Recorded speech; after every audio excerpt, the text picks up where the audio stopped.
Oi!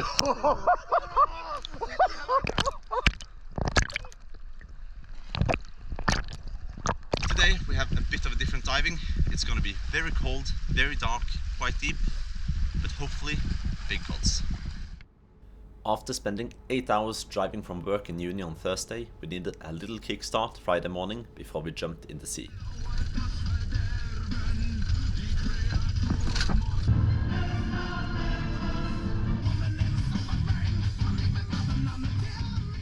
Then we were ready. The first impression was an amazing visibility, although a bit dark. We were diving next to a land-based facility where baby fish like salmon are bred. Now these fish requires a constant circulation of water. The discarded water from the fish tanks, often containing scraps of food, comes out in the sea through pipes like this. The food attracts coalfish, and during winter, wandering cods might come to check out all the noise. These cods were the target. At this location there are two pipes, one at 10 meters which you just saw, and one at 20 where the big fish can be found. My heart rate was through the roof as I took the first dive.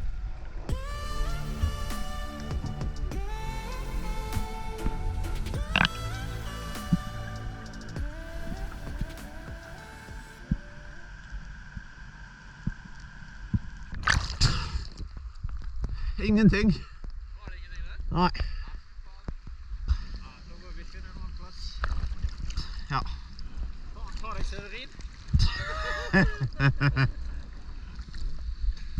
jævlen. Kjøre 7,5 timer. Ja, ja.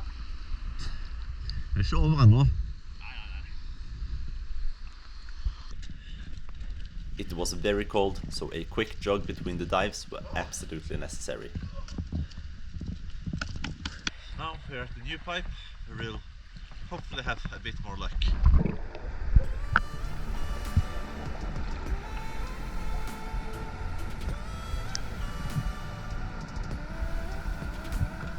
Already at the surface we could see more action at this pipe, and I took a scouting dive to 10 meters.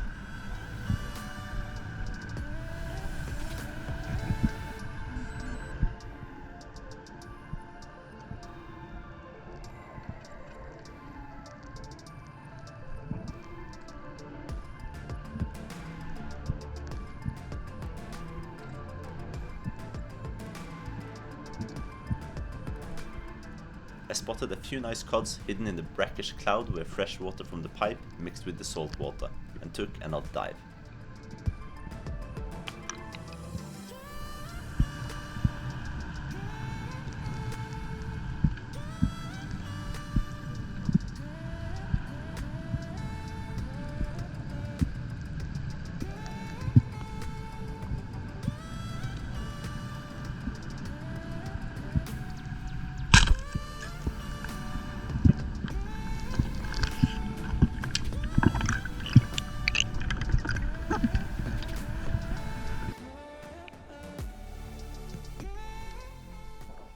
I was admiring my first cod of the trip, weighing in at over 8 kilos, when I heard some shouting. Jeg har ekstra! Ja, jeg har ekstra! Severin's spear had just disconnected from his spear gun. Before I got over there to help, Paul had retrieved the spear. And right next to the spear, the monkfish of a lifetime.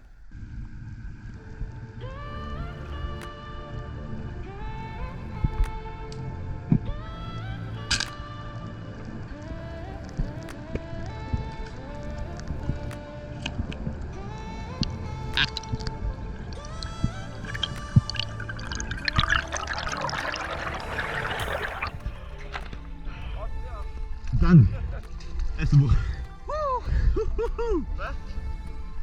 Ja, vi står fyll på akkurat der da. Det er så takk. Jeg har ikke fått den oppe ennå. Den er ikke oppe ennå.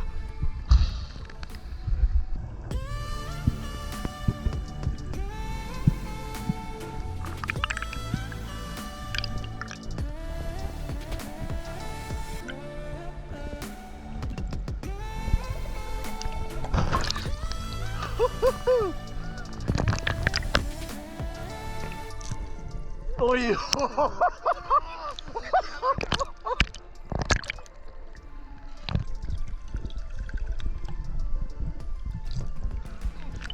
skal begynne til land, eller?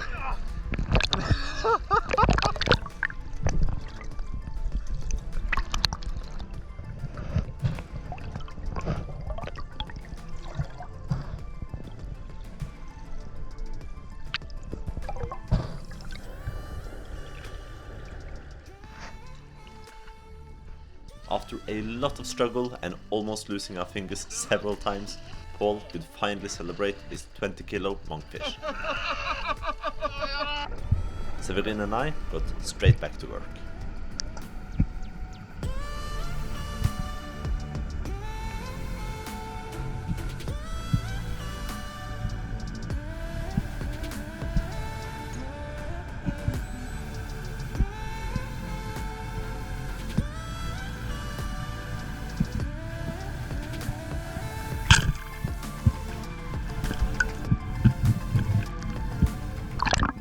Severin and I shot a few 5 to 8 kilogram cods before it got too dark to continue.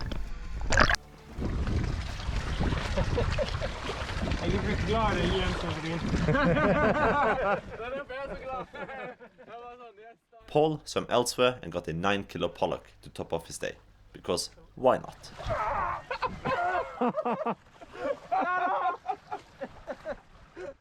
We spent the rest of the evening filleting and vacuuming all the fish.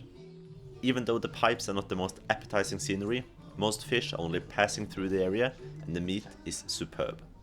The coalfish, however, basically lives off pellets, which is why we don't shoot any. Selectivity at its best.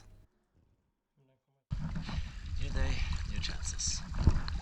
The weather has turned up, so it's very good.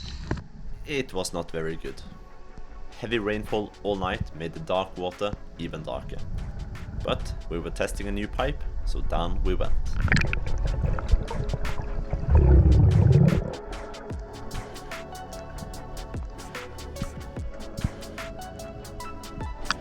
I was hesitant to shoot at first, but after a few moments it was clear that this was the only cod present.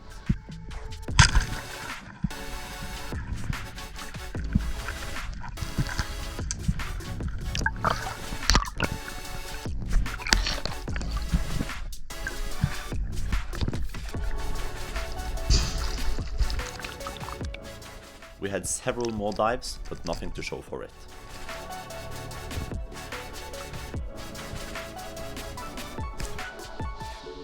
Audun, whom Paul and I have met on several competitions, got up at 3 AM in the morning to drive and join us, so we quickly moved on.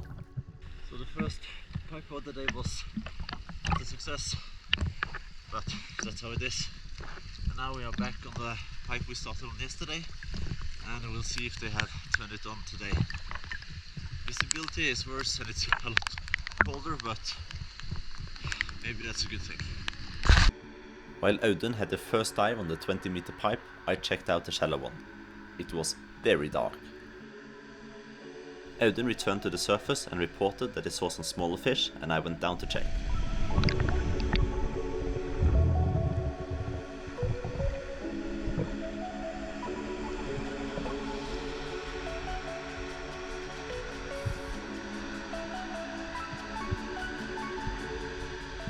On my way down, it was too dark to see the coalfish, but I was determined to have a proper look at the bottom. As I closed in, I realized there were cods in the shoal, with one fish standing out.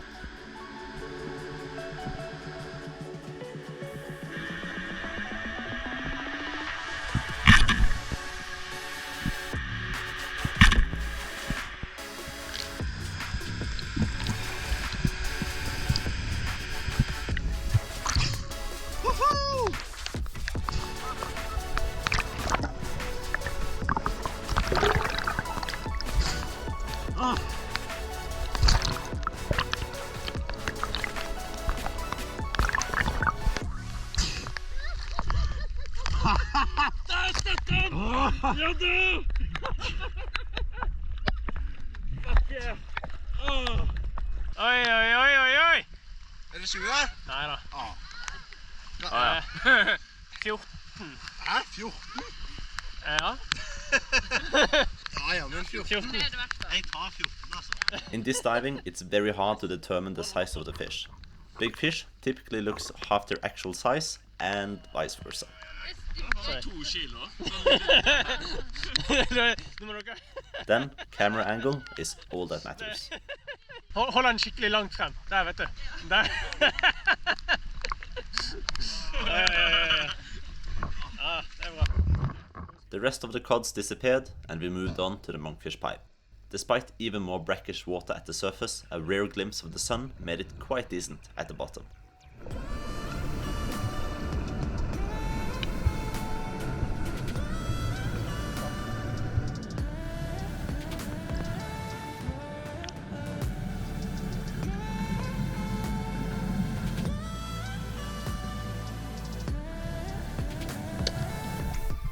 No fish on that dive, but Severin redeemed himself with some beautiful cods quite quickly.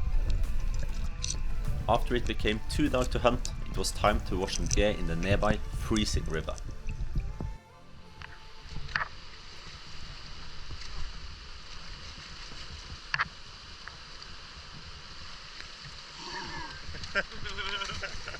The night was spent prepping fish and sharing stories from below the surface. I was a bit skeptical to pipe diving at first because it's not that natural, but I think it's a great way to catch fish in the winter, which spearfishing is all about. So now, after a couple of nice days, it's time to head back home with a car full of fish. See you next time.